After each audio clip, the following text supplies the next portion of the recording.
making marriage great, you have to start with a marriage. And to start a marriage, you have to date. You have to do the dating and the relationships. And before the dating, you have to do partner selection and be attracted to people, to your prospect and to partners, to people, to have that spark and go dating and form the relationship that would hopefully lead to marriage if you are serious and looking for something long term. But what is it that people look for? Okay. Now, it is commonly said that 90% of women want the 10% of men, the top 10% of men. And if you're going to do the maths, that's actually impossible to match up 90% of women with only 10% of the male population. And why is that the case? Why only 10% of men? Well, 10% of the men is because women have set certain criteria in their mind that they think that is all that they'll be attracted to, that's all that would be suitable for them, and that's all that they want. And what do they commonly want that only 10% of men would have? And that is, I'll go through the list. General list is good looking, tall, have a six-pack, make lots of money, be dynamic, caring, and again, a sense of humor. Now, if you were to look around at the people that you know, how many people that you know, how many men that you know would have all that, all those qualities? I was saying, first off, you'll be lucky if you know of one, even. Okay, that's how rare these men with all these qualities are. Okay, if they have, might have one or two, but they don't have the other. Someone very good looking might be arrogant and have a bad, not be caring, which isn't good for a relationship anyway. But what if someone's extremely caring and nice, but it just happens to be ugly, not have the looks? Then they'll still be discounted. So it seems that women want to have it all. And I guess I don't blame just women. I guess everyone wants to have it all as well. But why those particular qualities that women want? Now, the good-looking bits and six-pack is kind of like, it's the aesthetics, first of all.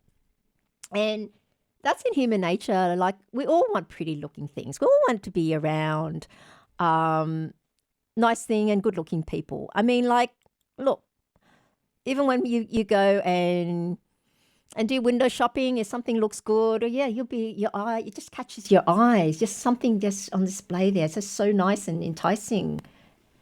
And it just catches your eye. Or you walk past a pet store and there's a really cute little puppy just jumping up at you. And you'd be attracted to that, and you might buy just because you think it looks so cute without really thinking about if it's suitable for you or you have the time for the puppy. But, okay, so what about the other qualities? Tall and make lots of money. Now, whether or not women want to admit it, women want to be looked after. Okay? They want to be looked after, and so instinct, even if you go back to caveman times, they want to be protected and feel protected. Okay? Forget about political correctness, otherwise we cannot talk about the truth and say things as it is. So, and if we are not able to, then we would not be able to help people and giving them right advice and deal with the real issues, which this is one of them.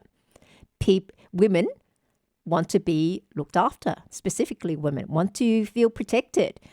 And I guess with the tall men, it's the physical aspect of it.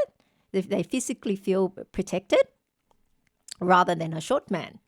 Then they think, oh, how is he going to protect me if something happens physically? Be able to fight off say like a robber or something. Okay, and I guess with a wealthy, Look, what does wealth represent? Wealth represents resources or the ability to acquire resources. Wealth is able to provide you with a comfortable life, not having to lack things. Like it will be able to, if you have money, you can get shelter, you can get a house. More money you have, the more comfortable house, the larger, the more comfortable house that you can get. And be able to furnish it with very nice things. It able to eat good food, better quality food. And you're able to go on trips whenever you feel like it. Or you have had this car, or you want to do learn this, have piano lessons, and pay for that, and also be able to pay for hired help, which means you don't have to do all the housework. You can get a housekeeper or cleaner to come in, or even a cook, depends on how much wealth, and so you don't have to do that, and it makes your life easier. And that's what we all want. You cannot, in the end, you can't blame people for wanting an easy life. We all do. We want a comfortable, easy life. And I guess money is the way and a means to get that. And so I know people disparage other people are being just after money, or so to speak, or just interested in money. But if you really come down to the bolts of it, and to human nature, you can't blame people.